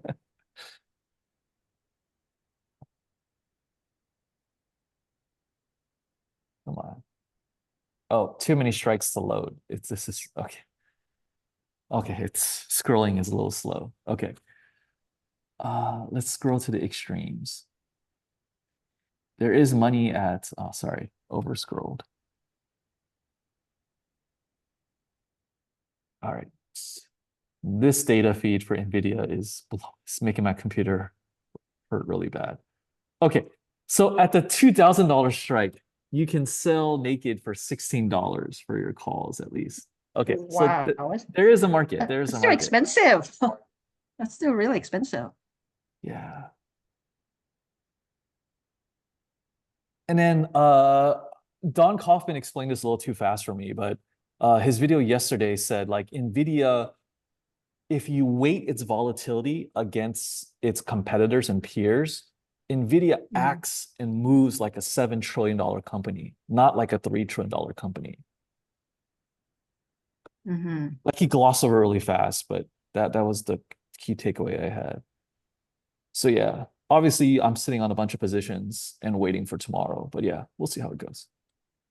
Okay, cool. Let's jump back to our notes. Okay.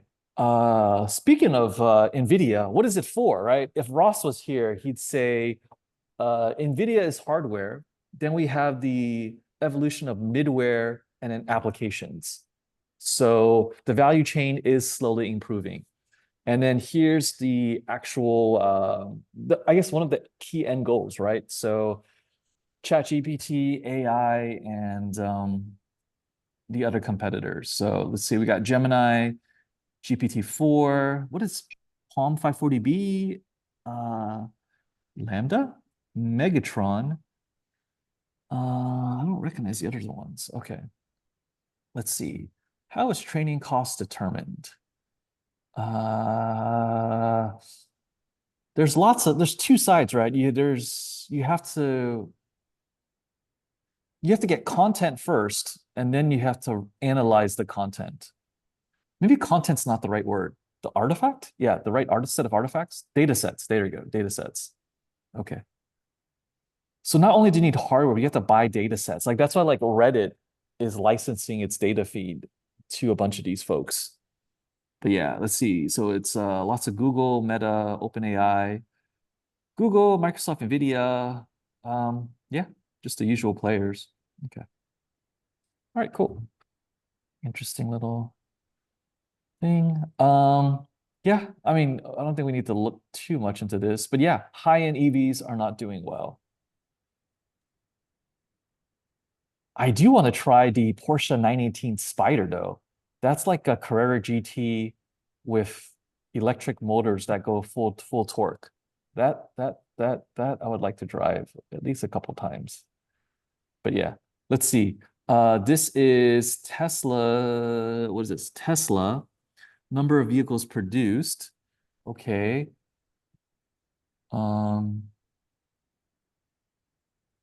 And here's used electrical values. Sorry. Used electric vehicle values down 24 to 40% year over year. All right, so Model Y. And then also Hertz unloading 30,000 units doesn't help either. Model 3, Mustang Mach-E. These are pretty, but it's the first generation of an American car. Why would you do that? Model S has major depreciation. We do know about that. Volkswagen IDF, not too familiar with that. Bolt, yeah, it's, yeah. Porsche Taycan, yeah. And Tesla Model X. Oh, that is massive depreciation. Holy cow. And those crazy, stupid Falcon wing doors were an engineering nightmare. Okay. All right, so yeah. A sucker is born every day. Okay. Illegals getting jobs. I don't know if this is a news to you guys, but yeah, we're gonna skip that. Jobless rates, probably not as bad as they could be, for sure. But yeah, shifting to international news, the fun stuff. So we have our Bay of Pigs all over again. What is this, 70 years later? And still no justice for JFK Jr. A sitting president was shot and killed, and no leads. Thanks, LBJ. Yeah. Okay, so yeah, more business as usual. And VIX is under 13. Like, what the fuck? Okay. And then we're going to ship another $250 million to the Ukraine. And Israel has $3 billion for F-35s. And to piss off everybody, there are Jewish space lasers in effect in Israel. I'll show you guys. You know, no more Iron Dome. We have space lasers. I'll show you guys. I found some cool footage. Where is it? Kings. Space laser? Yeah, Jewish space lasers, paid for by Uncle Sam and you and me. I'll show you guys. Wait. It's Iron Dome 2.0. Instead of I'll show you. Give me 1 second. I'll find the bit off YouTube. Oh, it's called the Iron Beam. Here we go. Woohoo! God, I would love to play with this. Where's the volume? Here we go. UAVs and water bombs at a range of 7 kilometers. It utilizes fiber lasers to generate a laser beam to destroy airborne targets with energy levels possibly reaching 100 kilowatts. It was built to complement the Iron Dome system. Iron Beam will constitute the 5th element of Israel's integrated missile defense system, following Arrow 2, Arrow 3, David Sling, and Iron Dome. The main advantage of directed energy weapons over conventional missile interceptors are unlimited firing, lowered cost, less manpower, and less debris.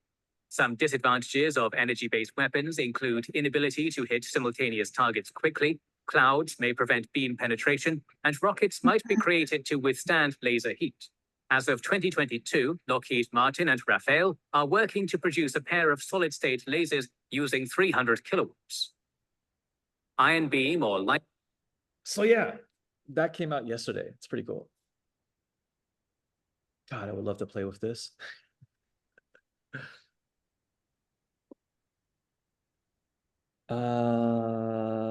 What did Wani post?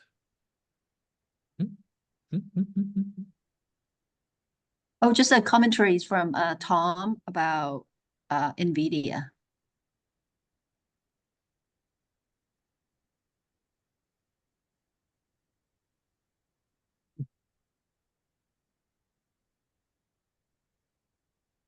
Yeah. I think that's a fair read, for sure. Yeah, I agree. Yeah. And again, like hardware is the beginning.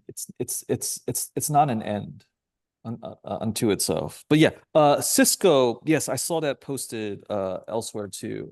Cisco is very, very boring and flat. If you guys have extra money, would be a very nice, a sideways play. Ditto for I've been squeezing Palo Alto Networks post earnings, just squeezing it because it's been so flat like a mofo, or just going sideways really cleanly. So that's been paying off nicely. So yeah, okay. Sorry, we're a little bit over time. I gotta speed up a little bit. Birth rates are falling. I know we talk about demographics a lot. There's some newer updates. All right. We can discount Nigeria. Yes, it's important. Yes, it's the #1 growth, blah, blah, blah, blah, blah, blah. But how many of us are really excited to go to Africa and catch malaria? Like, first one, raise their hand. Like, I'll wait, right? And if you don't take anti-malarials, like, you will catch it eventually. And yeah, like quinine and stuff, like it's a serious problem in West Africa. So yeah, most of us will never go to West Africa or Africa in general, maybe Egypt eventually, but that's about it. Okay, so we'll not worry about them. China and Korea, like they're gone. These are paper tigers. They're gonna be like South Korea will shrink. China will have famines. It'll be a different kind of a problem. But yeah, I like this chart because it paints the Chinese fertility rate, and it factors in the horrendous, mass I mean, these aren't mass famines or mass graves. So yeah. So yeah, a thousand words in the picture. Okay. Tiananmen Square, we talked about that. Let's talk gold and silver. All right. Looks like metals are still holding steady for today's prices. Okay, cool. All right. Looks like the euro is getting less and less important, and for a long part, that's always been a backup for the US dollar anyway. So let's look at global international reserves. All right, so still US dollar heavy, of course. Euro is declining, yen is declining, and then sterling is declining, and then gold is coming out on the other side. So we'll see the other component expand as well as sterling. Oh, not sterling, sorry. I was thinking sterling as in silver, but this is representing the British side. It's a little bit different. Okay, and then here's renminbi. The tiny salmon colored bit here. Yeah, that's not looking very good.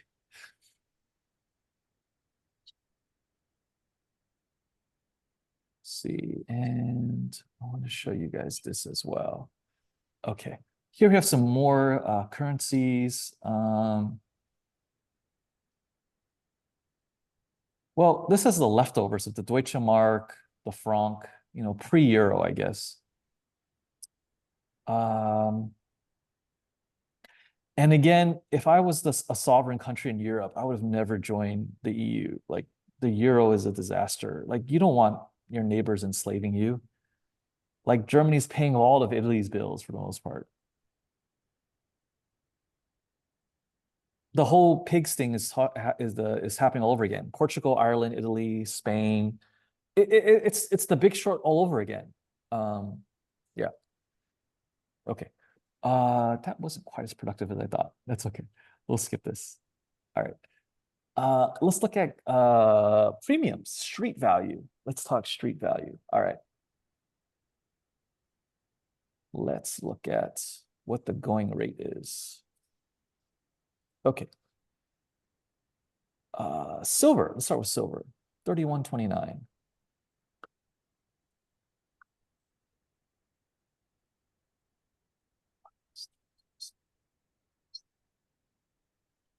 Okay. Oh, wow. Silver premiums are dropping a lot. Wow. 4.6%. That's amazing. So yeah, spot is 31.29. You can buy it 32.75. Yeah, that's beautiful. Okay. Wow.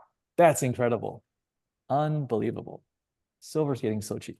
Okay, let's look at SD bullion gold.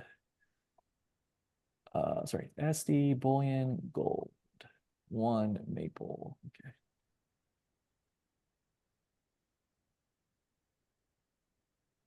Okay, let's look at what this costs.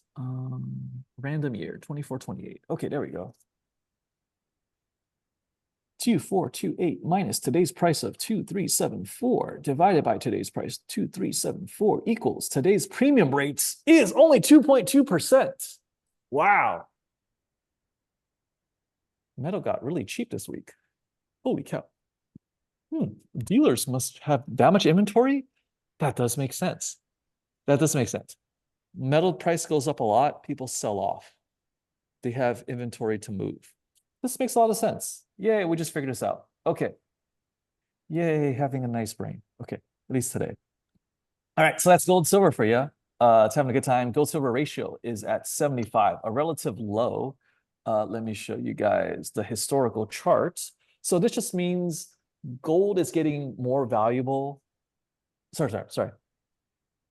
Gold is less valuable. Silver is getting more expensive. So yeah, 75. It was worse before. 73 was the peak. And yeah. And the high was about 120 to 1. So one gold coin buys 120 coins, and that was March 2021.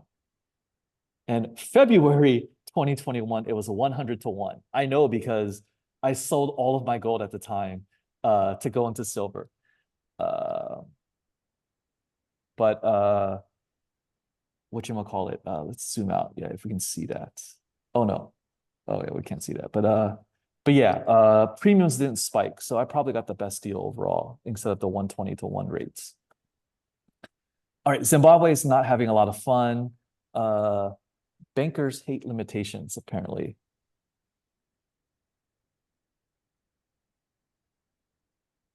So yes, there was a lot of fraud happening, and yeah, just usual African shenanigans. It's interesting that they use a lot of the same artwork, but yeah, just a little update from Africa. All right, let's shift our news to China. We gotta look at this. We gotta talk to Shanghai Stock Exchange. It's having a very rough week.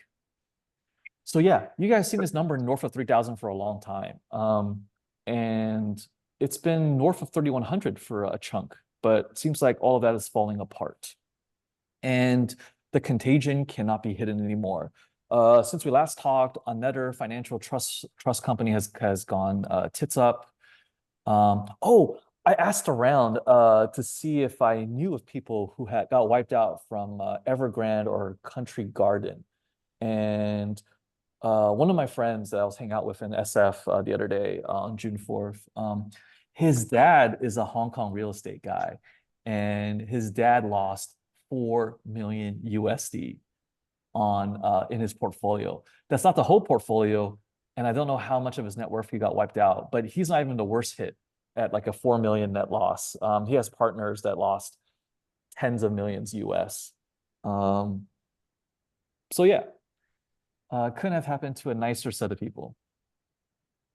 Because everyone who went long Chinese real estate the last 5 years or 7 years are like the commie diehards. So, you know, they're located everywhere, Taiwan, Hong Kong, and especially in China. So I got no sympathy for you. But yeah, we're getting awfully close to that 3,000 water line. So yeah, we'll see how this shifts.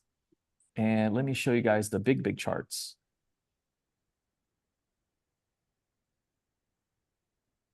We'll look at, like, of course, Chinese large cap stocks. So that we got to start with FXI.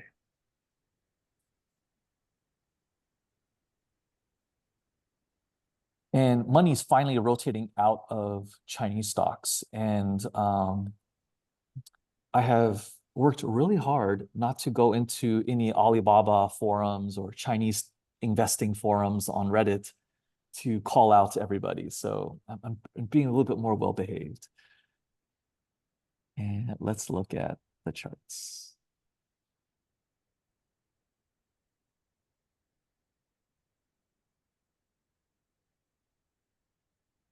Okay, so we have seen a peak, and now we're below the 500-day moving average, and we'll see if we can cross the 200-day moving average for some heavier bets. And an on-balance volume, oh, pardon me, this is the wrong duration. Let me revert back to the original, the 90-day one.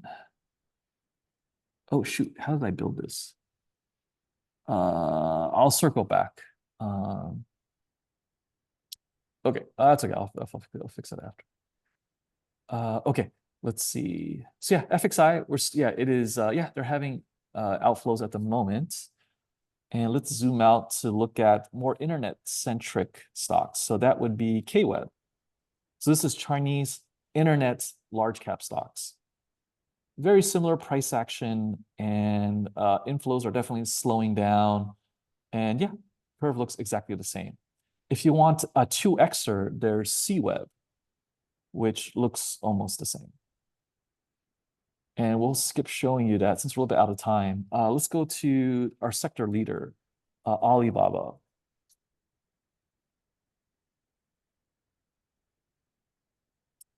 Yeah, so Alibaba is carrying all of those 3 ETFs we just looked at. FXI, KWeb, CWeb. And yeah, there's inflows at the moment, but this is this will be flipping over soon. It hasn't happened just yet, but you know, it hasn't had a good run in the last 3 weeks. So we'll be flipping. And let me show you my number 1 Chinese short candidate right now. And that would be Li Auto. This is the number 3 or 4 EV manufacturer in China. And this has been falling apart like clockwork. This has paid for a lot of tacos. So yeah, this has been my favorite ticker besides NVIDIA and GameStop this week. So I've been having a lot of fun with this. Cool. Because the other tickers for Chinese stocks are rallying, and this was the only like good loser I could find. It's been a good loser for the last, you know, 2 months really. All right, cool. All right, so those are the charts. Let's jump back to the articles. So the real estate calamity again is a nightmare in China, and let's start from the top. 80% of China's domestic wealth is stored in real estate. So for the real estate sector to collapse, you're watching one of the largest asset classes on the planet fall down. And again, money is not taken or stolen, right? It's just transferred. And where did it transfer to? I mean, the question answers itself, right? So yeah. So let's see. Here are, let's see, this is what is this? Sorry. Index level. Let's skip this chart. This is not the one I want to show you guys. Sorry, this isn't the one. Where's the article I want to show you guys? Oh, this is a better one. Okay, sorry. Okay, so here's FXI. We just looked at this.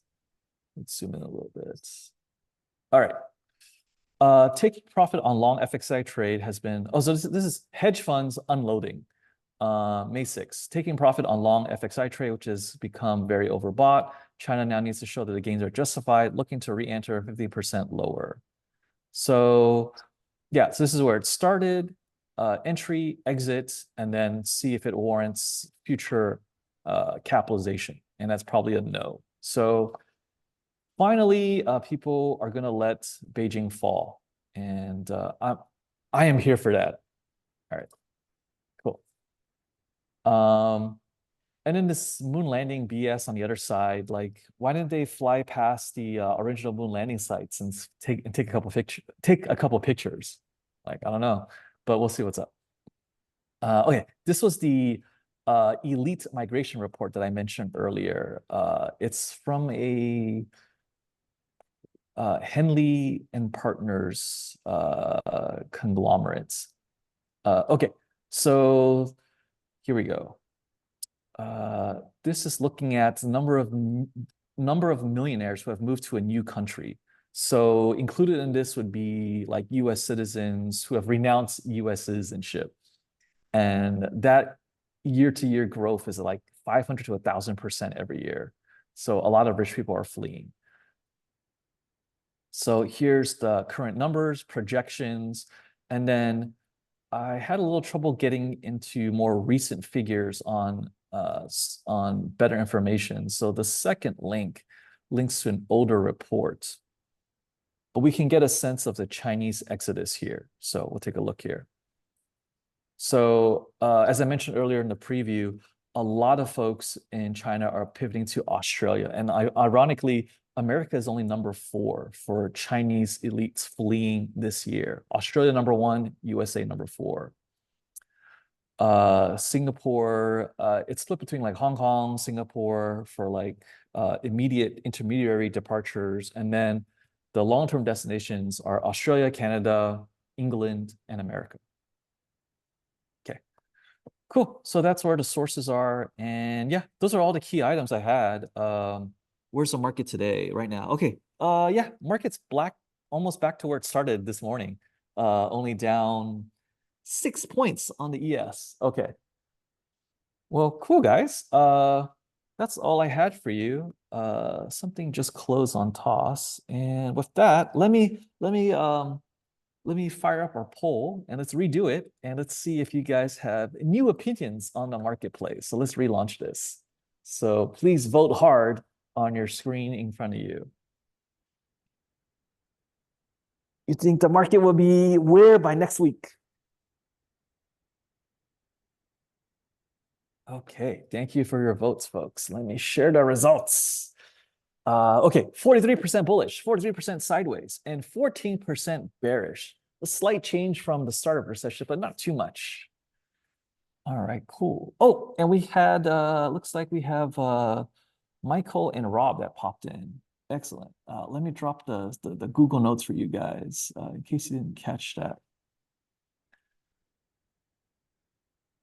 And what did Wani share? Trading view. Now we know why GME is mooning. What? He's gonna live stream on Friday. Kitty. Oh, okay. Fiery Kitty? Live stream. Interesting.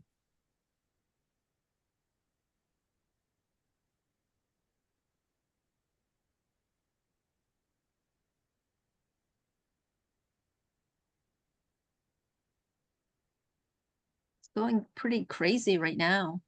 It's up like $15.